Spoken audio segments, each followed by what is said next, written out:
મિર્ચી morning. બે નાના બાળકો સ્કૂલ વેનમાં જતા જતા વાતો કરતા હતા. એકે કહ્યું, મારી પાસે ખબર છે ચોકલેટ છે. એટલે બીજાએ કહ્યું, એ તારી પાસે તો એક જ ચોકલેટ છે, મારી પાસે તો છે ને જેમ્સ છે, જેમ્સ. બધા જ કલરની જેમ્સ છે, બોલ. યલો છે ને રેડ પણ છે, બોલ. તારી પાસે તો એક જ કલરની છે, ઓનલી વન. આપણે કેવા નાનપણથી પોઝેશન્સના પ્રેમી હોઈએ છે ને. દરેક બાળકને તમે ઘરગથ્થા રમતી વખતે જોજો, આ મારી ડોલ, આ મારું કિચન, આ મારું ઘર.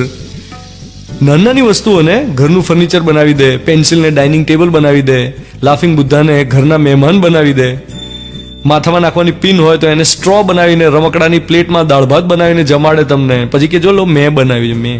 નાનપણથી આપણે પોઝેશન્સના પ્રેમમાં હોઈએ છીએ.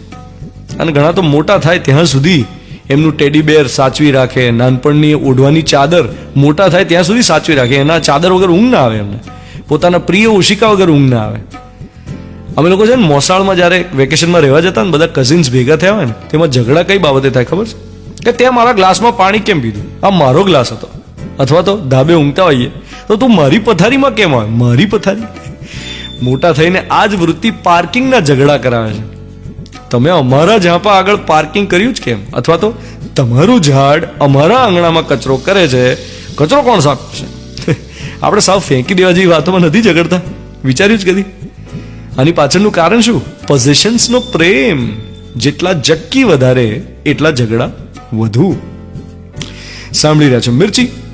હું છું ધ્વનિત તમારી સાથે. Good morning my dear. Mirchi morning. આપણે જ્યારે પણ નવરા પડીએ કે તરત જ હાથમાં મોબાઈલ લઈને બેસી જઈએ છીએ. બોલો સાચું કે ખોટું? કરો છો ને? બધા જ કરે છે. જેવા નવરા પડ્યા કે તરત જ હાથમાં મોબાઈલ, ને પછી એવા એવા મેસેજીસ વાંચવાના કે 3 મિનિટ પછી યાદ પણ ના રહે કે શું વાંચ્યું. જાણીએ છીએ કે કંઈ ખાસ કામનું નથી કરતા, તોય મોબાઈલમાં જો કરીએ છીએ. એનું કારણ શું? કારણ એ જ કે માણસ પોતાની ભીતર નથી જોવા માંગતો, એટલે મોબાઈલની ભીતર ઝાંક્યા કરે છે. માણસ પોતાની જાતને અંદરથી કેમ નથી જોવા માંગતો? આપણે જ્યારે અંદર ડોક્યું કરીએ ને ત્યારે પોતાની કાળાશ દેખાય, ક્રોધ દેખાય, ચિંતા દેખાય, વિચારોનો સ્વિમિંગ પુલ દેખાય.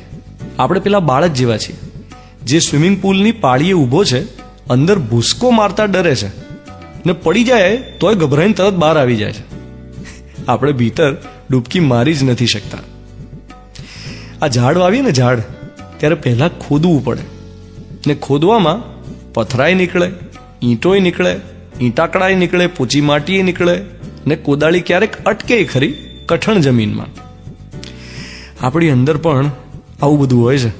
અપમાનના પથરા હોય, કોઈએ ટોન્ટ માર્યા હોય, એની ઈંટો હોય.